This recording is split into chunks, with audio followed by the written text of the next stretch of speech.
What's up, All Nation? Boogie Bentley bringing you another look at Tennessee football. I promised you guys I was going to drop a video every Friday, and that is the plan. But, of course, this week I got a little sidetracked with 3 reasons why, which focused on the world of wrestling. So I felt like I owed it to you guys, the loyal listeners of Talkin VAWLS, to put out a bonus video this week. So let's get right into it. I want to take a minute this week and talk about Brian Maurer. The kid, he's a natural-born leader. He's a gamer. We can sit down and look at this kid on paper, and I get it. He's probably not that impressive. 6'3", 193-pound quarterback out of Ocala, Florida. He's only played in 5 games this year. He's completed less than 50% of his passes, going 27 of 55 for 426 yards and 2 touchdowns. The downside to Maurer appears to be his decision-making, and that's something, you know, we heard Pruitt talk about early in the year. Why can't Maurer, why can't Stroud get on the field when everybody in this fan base has had it up to here with Garantano? Why can't Maurer and Stroud get on the field? It appears to be decision-making. He's thrown 5 interceptions in those 5 games, 2 of which came in the red zone against Mississippi State. One of those games, he got limited play. So 5 interceptions and basically just a handful of games. So what's the upside? How did this kid, how did Brian Maurer manage to win over this volunteer fan base? And, well, I guess we can start. The sexiest player on the team is always the backup quarterback, right? I mean, we can all agree that the backup quarterback is always the sexiest player on the team. He got a little bit of play against UTC, didn't really show much. He struggled against Florida. To me, where I think Brian Maurer won over this fan base, I think it all comes down to that Georgia game. You know, the Vols were 1-3 at the time. They're desperate. They are so desperate for some type of spark on offense, some type of signs of life for this offense. And the fan base as a whole at that point in time they were done. They were done. They were checked out. They were over Jarrett Garantano. Enter number 18. In that Georgia game, he went 14 of 28, 259 yards and 2 touchdowns. And we started to see that little bit of a spark, that little glimmer of hope that we just so desperately needed at the time. And it seemed like the Vols had found their guy. And then down goes Maurer with a concussion. Follow it up a week later with a second concussion. So is Brian Maurer the answer? Is he the answer at quarterback? Or did we as a fan base create this false hope because we were so desperate at that time for a quarterback or some signs of life on this offense? Is Brian Maurer the guy? Or did we create a hero that we were in desperate need of? I don't know. I feel like when you look at it now, you know, where we're at in the season, I think this fan base is back to being split again. Whereas at one point in time, it seemed like we were all in agreement. Everybody wanted to ride or die on number 18. But now here we are again. It feels like this fan base is split. When you ask them, when you go to Twitter, when you find Vol Nation on Twitter, some say roll with Garantano moving forward.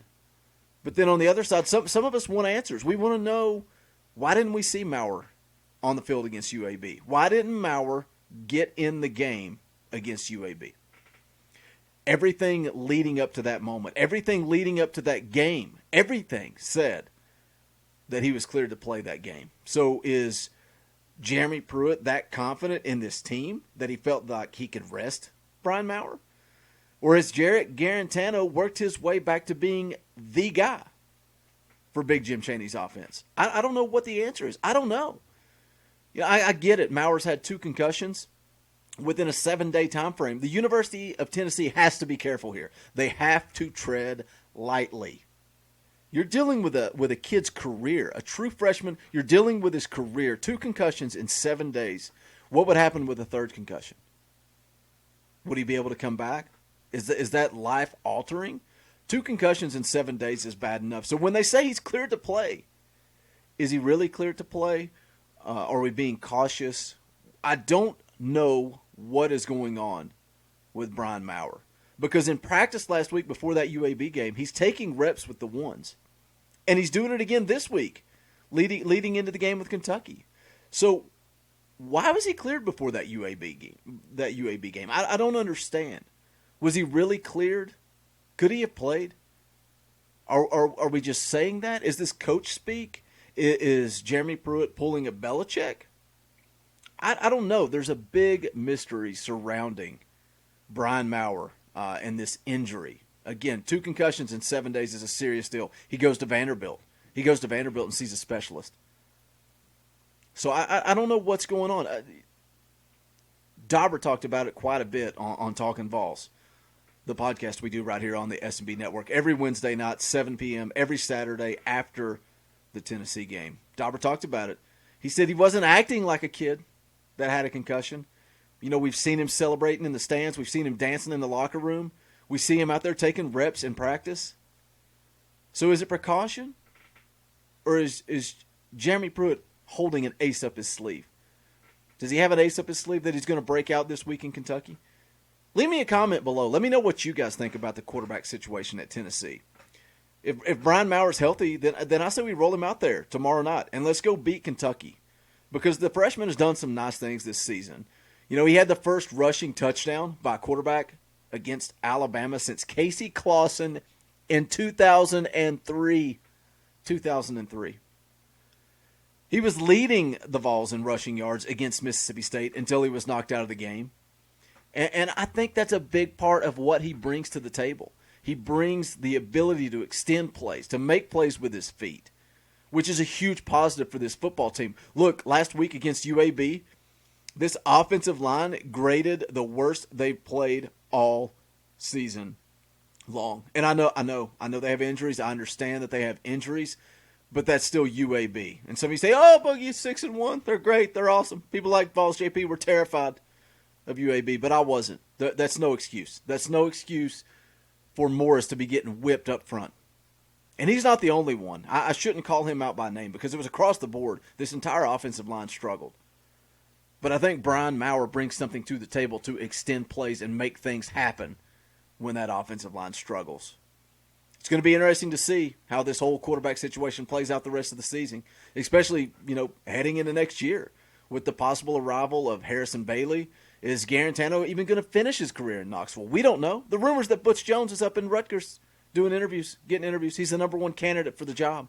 Is Jarrett Garantano going to follow him up there? I don't know. Is Brian Maurer the future? I don't know that either. If you guys enjoyed this video, do me a favor. Smash that like button. You can share this video out on social media. Also, make sure you're subscribed to the channel. Hit that bell for notifications. You'll be notified anytime we go live on the channel. Make sure you catch Talkin VAWLS. We'll be live immediately following the game tomorrow night after the Tennessee-Kentucky game, hopefully celebrating a big win, hopefully looking to the future of a potential bowl game. 15 extra practices for this Jeremy Pruitt coached football team would mean so much heading into year 3. I guess that's it. I guess it's going to wrap it up. Make sure you guys leave me a comment. Let me know what you think of the quarterback situation. Let me know what you think of Brian Maurer. Who do you roll out there tomorrow night against Kentucky? Are you going with Stroud? Do you have more confidence in Jarrett Garantano? Because to me, it's baffling. It's baffling how an offensive coaching staff would have more confidence in Jarrett Garantano than they have in Brian Maurer. And I get it. Brian Maurer's made some poor decisions. He's thrown some interceptions. But I don't understand where that confidence in Jarrett Garantano comes from. No matter what, regardless, whoever they roll out there, I'll be behind them. I'll be supporting them. I'll be rooting on the Vols. Hopefully they take care of business. Some interesting things that we're going to talk about on Talkin VAWLS. It's going to be fun. I think they find a way to make it to a bowl game. But that's it. I'm rambling. I'm carrying on. It's going to wrap it up. My name is Boogie Bentley for the S&B Network. Go Big Orange.